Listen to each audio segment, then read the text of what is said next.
Greetings, ladies and gents, and welcome to this daily science fiction extravaganza, commonly known as Tales from Outer Space. Taken from the subreddit HFY. All the relevant links will be down below. And, as always, I hope that you enjoy. And if you do, please consider supporting the channel. On to the science fiction. Story number 1. Humans are Weird. Shots. Written by Betty Adams. Yeah, just got the call. I need it down in the engine compartment, so sorry. Later. Fourth sister stared blankly out after the back of the retreating human as she tried to process the suddenly empty medical bay. She clicked her mandibles thoughtfully and placed the syringe back in the sterile cabinet that she had drawn it from. She lifted her hand to the comm unit on the wall and activated it. "Chief Engineer," she said crisply. "This is Chief Medic." After a moment, the device chimed. "Yes?" The cheerful answer came back. "Did you summon Fifth Engineer to aid you?" Fourth sister asked. "Fifth? Oh, you mean Robinson?" Chief Engineer asked. "No, he's scheduled for a medbay visit today, according to my chart." "Why?" "He just left the medical bay in a state of agitation, citing the necessity of his presence in engineering," she explained. "Well, that's weird," Chief Engineer muttered. "Was he done with his treatment?" "No," Fourth sister snapped. "In fact, I was about to administer..." She cut herself off, remembering that humans' restriction on medical information about Chief Engineer, burst out laughing. "You were about to administer his nutrient shot," he surmised. "Yeah, he's scared of needles. You should have to track him down and basically drag him back to the medbay for that."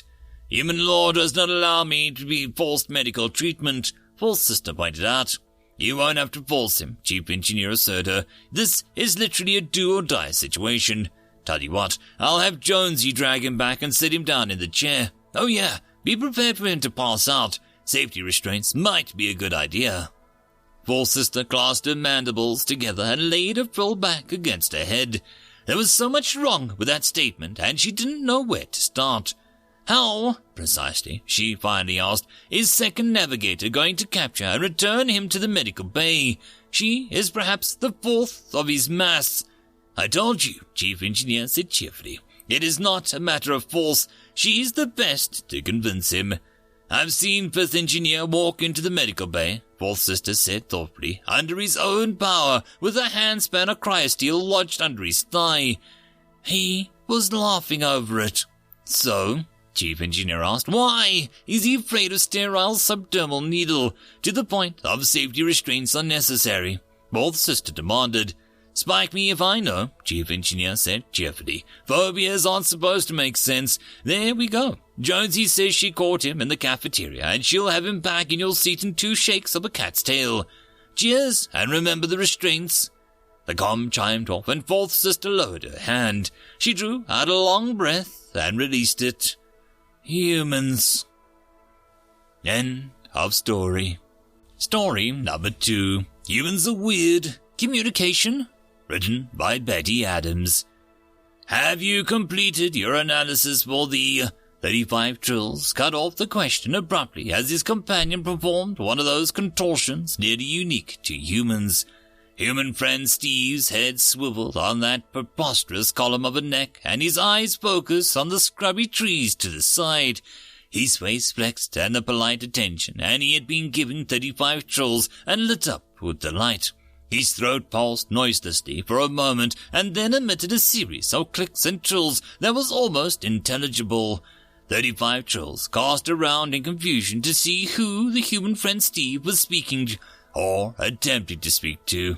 An answering series of the same sounds, again almost intelligible, emanated from the shrub, but this echo carried wild and animalistic undertones that sent 35 trills shamelessly darting under the human friend Steve's hat for cover. One of the near-invisible granivores was now perched at the end of the branch, seemingly conversing with the human. However, they quickly passed on with the human's long stride, and the human friend Steve turned his attention back to the sentient companion. "Have I what now?" Human friend Steve asked in the same casual tone he'd been using throughout their conversation. "Were you just conversing with that animal?" 35 Trills demanded, poking his sensory horns out from under the protection of the hat. Human friend Steve blinked slowly and tilted his head to one side as he visibly shifted his vector of thoughts. No, he replied slowly. I was just, mimicking it, I guess.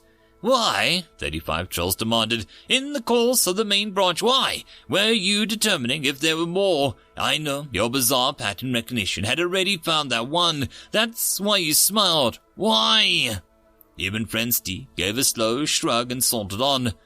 Don't know, he said finally. Just something I do, I guess. 35 Trills ran his wing hooks over his sensory horns and fought back a hiss of frustration. There was always a reason for this madness. He was increasingly glad that it wasn't his stated job to determine it. End of story. Story number 3. Humans are weird, Fluffel bums. The last shipment of feed was contaminated, human friend Ellen announced as she joined them at the table. The gathering of Trisk turned towards her in varying degrees of annoyance and perturbation. On the one leg, there was very concerning state of events for the Complication Plague Research Station. On the other leg, human friend Ellen had worked with the Trisk for more than long enough to know and respect their taboos of interrupting. However, as she slung her leg over the bench, the bifocal gaze was fixed grimly on the tablet as she had dropped on the surface. Sturker mimicked the sigh to the best of his abilities and took the situation in his gripping appendages. We'd appreciate the details of that statement, Sturker said. It is the grains from the Fluffel bums, human friend Ellen said. A silicate fungus got past the quarantine somehow. Seventh Sister discovered it while it was still in quarantine, so it hasn't affected our existing stores, but we don't dare use any of the shipment now. It's jumped 3 bulkheads that we've seen, so we have to assume that the whole shipment is contaminated. The table fell into silence as the gathered agricultural experts considered this. Half of them were clearly bristling at the human friend Ellen's rudeness. Finally, Sturker spoke. Human friend Ellen, he said with careful tones, I have a question. No, we can't feed it to the Fluffel bums anyway, she interjected. The fungus won't kill them, but the build-up over time will cause impaction in their guts. But, human friend Ellen, Sturker tried again, and we could try sprouting the so far untouched grains, but we think that will only increase the growth rate of the fungus. Human friend Ellen went on. The gathered Trisk waited for her to gather her thoughts. Watching her whirl all over forward-facing eyes, human really were force in nature. Nothing stopped them. Finally, Sturker spoke, firmly and quickly. Human friend Ellen, what is a Fluffel bum? He demanded. Huh? Human friend Ellen stared at him and blinked a few times. What is a Fluffel bum? Sturker said. You know, human friend Ellen said, with a vague wave in the direction of the coops. The chickens. If you meant chickens, Sturker said carefully, why do you call them Fluffel bums? Just look at 'em, human friend Ellen said, her face spreading into a grin. Their bums are all like 70% fluff. The Trisk continued to stare at her, waiting for an explanation, but her eyes had dropped down to the tablet as she began muttering to herself about discounts and grain yields. End of story. Story number 4. Humans are weird, a very surprising omelet, written by Betty Adams. Will we be able to ingest the food substance? Twistunder asked. He and Tumbles left were hydrating in one of the hydrocarbon tubs that seemed ubiquitous in human supplies. The room around them had been decorated for a human celebration of some sort, and they had asked permission to observe the decorations before the party began. They had been happily scooting around, taking notes on the color schemes, when Twistunder's appendages had begun to itch. The ever-helpful humans had provided them with a hydration tub. From there, they could watch the bustle of the preparations. There should be no problems, Tumbles left answered him. There is almost no nutritional value in it, but it is primarily simple sugars. The guest should be arriving soon, the human holding the green canister called out. Do you all need anything before I go and get a cake thing? It's not a cake, yelled another human across the room. We are fine, Twistunder assured him. Hey, the human said as his face flushed with the dancing lights of eager delight. We were going to do a cake, not a cake, the other human corrected him. On the table over there. The human gestured towards the central table with the canister. But since you little dudes are over here, I can do it right here in front of you, so you can see the colors better. You dudelets like colors, right? We do, Twist Under agreed eagerly. Please, do the cake, not a cake. Interruption came. In front of us, Twist Under continued. We will do that, bud, the human assured him as he turned and strode across the room. What is he going to do with the, not a cake? Tumbles Left asked. You are not a nutritional expert, Twist Under said, replying in humor, but there will be colors, and we do like colors. He rubbed his appendages in amusement and began to exchange greetings with the arriving humans. The pulsing of the human music started, and the lights began flashing wildly. The guests were chatting and eating the small foodstuffs provided for them. After some time, the first two humans reappeared, one still holding the canister, and the other holding a glistening sculptured dome of crystal. The lights normalized and the music drifted to an end.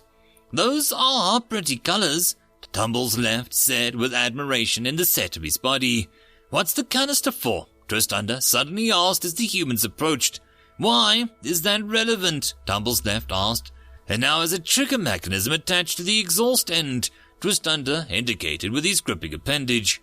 So, Tumbles Left asked absently as he pulled himself further out of the tub as the human set the knotter cake on the table and the lights dimmed well below human tolerance ranges. I think it would be safer underwater, Twist Under stated, matching his actions and words as the canister triggered began clicking in time with the human's hand movements. Why do you? Tumbles Left began. With a rushing sound, a spear of flame leapt from the canister trigger, and the humans made a low sounds of approval. Tumbles Left stiffened and seemed to stuck at the edge of the tub as the humans played the flame over the knotted cake. The crystalline structure shifted and changed at the touch.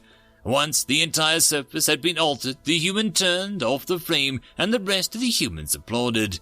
Tumbles Left eased back into the water and shuffled closer to Twist Under. The colors, Tumblesoft began softly. Very pretty, Twist Under finished for him. Safer underwater, Tumbles Left observed. Usually is, Twist Under replied. I think the humans are inviting us out of the water, Tumbles Left indicated. How long does it take those crystalline structures to cool from direct flame exposure? Twist Under asked. A little longer, Tumbles Left said, inching closer to Twist Under. A little longer. End of story. And that, my friends, concludes this dose of science fiction fun. I hope that you enjoyed. And if you did, please don't forget to support the author from the link down below. But if you want to support this channel, there are links as well down below for you to help with. But the easiest way would be to share this video. And if you are so inclined, subscribe as well. I will see you all in the next episode, and I hope that you all have a fantastic time until then. Cheers.